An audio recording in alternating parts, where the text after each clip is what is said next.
Question, over self और soul ये क्या है, उसके बारे में कुछ बताइए। तो ओवर सेल्फ को पूर्णात्मा भी कहते हैं, परमात्मा भी कहते हैं, सुप्रीम सोल भी कहते हैं, और जो सोल है उसको जीवात्मा या आत्मा कहते हैं। इससे ओवर सेल्फ को अगर हम लोगों ने माँ कंसीडर किया तो उसके जो बच्चे हैं उसको सोल कहा जा सकता है। जो ओवर सेल्फ रहता है वो supreme consciousness, collection of all conscious भी बोल सकते हैं, क्योंकि वो पूर्ण आत्मा है और वो कैसे लिमिटलेस रहते, नेवर एंडिंग रहती है। जब ओवर सेल्फ रहता है वो 3 पार्ट से बना है, एक तो डोर, थिंकर और नोवर। यानी डोर यानी जो करता, नोवर ज्ञाता, थिंकर विचारक। तो उसमें से जो डोर पार्ट है वही नीचे आके अपना पार्ट प्ले करने के लिए आता है, तो उसी को बोलते हैं जीवात्मा। यानी परमात्मा का कुछ अंश नीचे आता है पार्ट रोल प्ले करने के लिए, अनुभूति प्राप्ति करने के लिए, तो उसको बोलते हैं जीवात्मा या सोल। अब ये सोल जो है वो 3 कॉम्बिनेशन से बना है। नॉर्मली हमको क्या लगता है शरीर किससे बना है, तो शरीर यानी जो फिजिकल बॉडी है, शरीर, मन और बुद्धि, मगर इसके अंदर और एक चीज है वो आत्मा, और वही अजमर अरम अजमर अरम है, अजर अमर है। ठीक है, तो हम लोग कभी मरे तो शरीर मरता है मगर आत्मा नहीं मरता है ना, वो यही बात है। तो कुछ गलती हो गए तो माफ कीजिए। ओके, टंग ट्विस्टिंग होता है कभी कभी। तो आत्मा के बारे में जानेंगे, तो हम लोग एक पार्ट प्ले कर रहे हैं, जैसे हम सभी लोग हैं ना, जो भी दिख रहे हैं, जो मुझे दिख रहे हैं, या सब लोग जो आजू बाजू है, वो सब लोग हम लोग बस एक एक नाट्य गृह है ये यूनिवर्स, यानी बस यहाँ पे हम लोग पार्ट प्ले करके फिर जाना है। फिर हमारे शरीर का नाश होगा मगर आत्मा नहीं जाएगी। आत्मा साथ लेके क्या जाएगी, बस विजडम अपनी साथ लेके जाएगी। तो इतना समझो कि आत्मा जो है वो 3 कॉम्बिनेशन से बनी है, एक तो एनर्जी यानी ऊर्जा, कॉन्शियसनेस यानी चेतना, और विजडम यानी बुद्धि। तो इस 3 से बना है हमारा सोल। सोल इस धरती पे किस लिए आता है, आत्मा पूर्णात्मा से दूर होकर किस लिए आता है, तो अलग अलग पार्ट प्ले करने के लिए, अलग अलग अनुभूति प्राप्ति करने के लिए। क्या हमको ये पता चलेगा, हाँ, जब हम लोग बहुत ध्यान में रहते हैं या हम लोग जब एस्ट्रल ट्रैवल करते हैं तब हमको पता चलता है कि हम एक सोल है।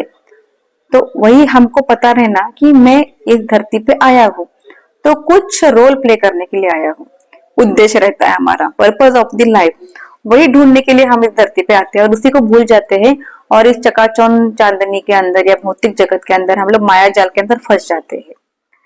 तो अब ये कैसे पता चलेगा कि मेरा एम क्या है, कि मैं इस धरती पे क्यों आया हूँ। तो यहाँ पे क्या करना है हमको, एक तो गुरु चाहिए, दूसरा ध्यान अच्छे से करना चाहिए।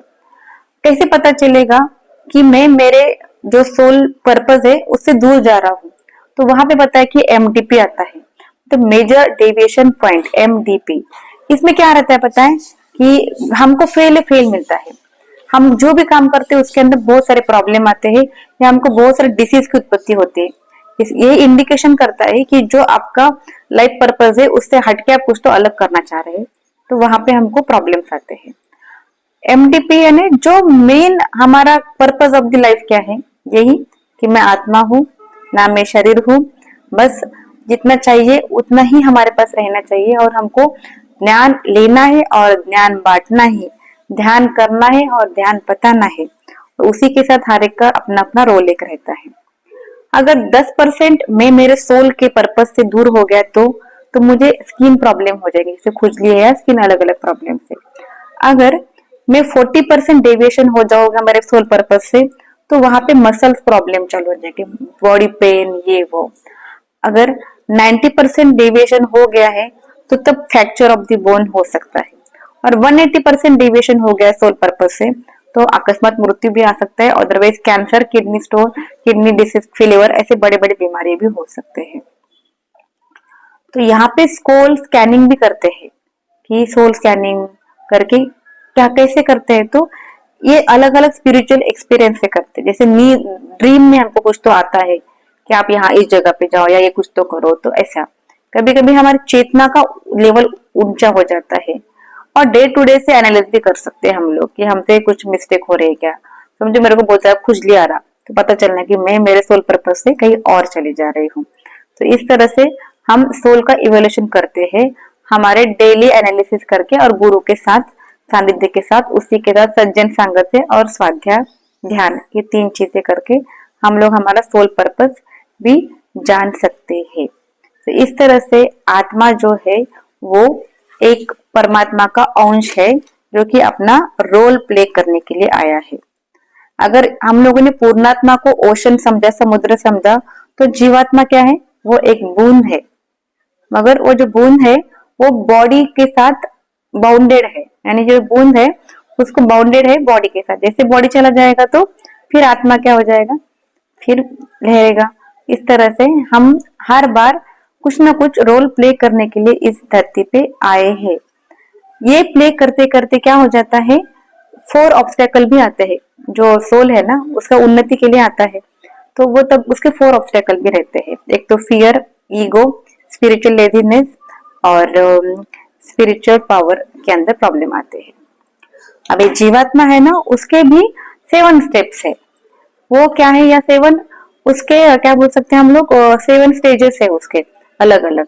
एक तो सबसे पहले जब वो आता है तो छोटा सा रहता है, यानी नवजात शिशु भी बोल सकते हैं, इन्फेंट सोल। वहां पे बस खाना पीना सोना कपड़े लत्ते उसके ऊपर ही जिंदगी रहता है उसका। जब वो फिर और उन्नति होता है, इवोल्यूशन होता है सोल का, तो वो सेकंड में आता है, सेकंड बॉडी धारण करते हैं, इसको बोलते हैं बेबी सोल। यहाँ क्या होता है, बालक आत्मा, उसके अंदर क्या रहता है, तो भावना रहती है, उसको इच्छा रहती है कि मुझे ये बनना है, वो बनना है, ये खाना वो पीना करके इच्छा रहती है। फिर नंबर 3 आता है यंग सोल, उसी को बोलते हैं युवा आत्मा। यहाँ पे हमको पता चलता है रियलिटी क्या है, मैं आत्मा हूँ, शरीर नहीं है, इसका थोड़ा रियलिटी आता है। और उसको ईगो भी रहता है, मुझे ये होना वो होना, मेरा नाम सब जगह होना, प्रतिष्ठा, जैसे राजनीति में रहता है वैसा, उसको बोलते हैं यंग सोल। उसके बाद आता है मैच्योर सोल, जो नंबर 4 पे, तब परिपक्व हो जाती है आत्मा और उसको पता चलता है कि हाँ मैं ही हूँ आत्मा जो कि है अजर अमर, मगर मैं शरीर धारण किया हूँ कुछ पार्ट प्ले करने के लिए। तो वननेस की स्थिति आ जाती है इसके अंदर। जैसे जैसे हम लोग और जन्म लेते हैं फिर हमारा हो जाता है ट्रांसडेंटल सोल, उसको बोलते हैं परलौकिक सोल। यहाँ पे क्या हो जाता है, थर्ड आई ओपन हो जाता है, हम लोग भूत भविष्य सब कुछ वर्तमान में सब कुछ देख सकते हैं। और हमको पता चलता है कि हम लोग आत्मा उन्नति के लिए यहाँ पे है, हम लोग ध्यान प्रचार करना ज्यादा चालू कर देते हैं। लास्ट है इंफिनिटी आत्मा या अनंत आत्मा। यहाँ पे कोई भी सीमा नहीं, वननेस की स्थिति रहती है और आत्मा परमात्मा का मिलन का ये द्वार है। तो इस तरह से हमको क्या करना है, तो हमको वर्क करना है रूट्स के ऊपर, ना कि ब्रांचेस के अंदर। यानी क्या, तो ब्रांचेस क्या है, तो ये शरीर जो है हमारे ब्रांचेस है, और रूट क्या है, तो रूट है आत्मा। तो हम लोग आत्मा को छोड़ के हमारे बॉडी के डिसीज को दुरुस्त करने की कोशिश करते हैं, तो ये नहीं होगा। हम लोग एक पत्ता, एक पैर, एक ब्रांचेस दुरुस्त करेंगे तो ये फायदा नहीं है। रूट को पानी डालेंगे तो ये पेड़ अच्छे से फलीभूत होगा, ना कि हर एक पत्ते को पानी डाल के कुछ फायदा हो सकता है।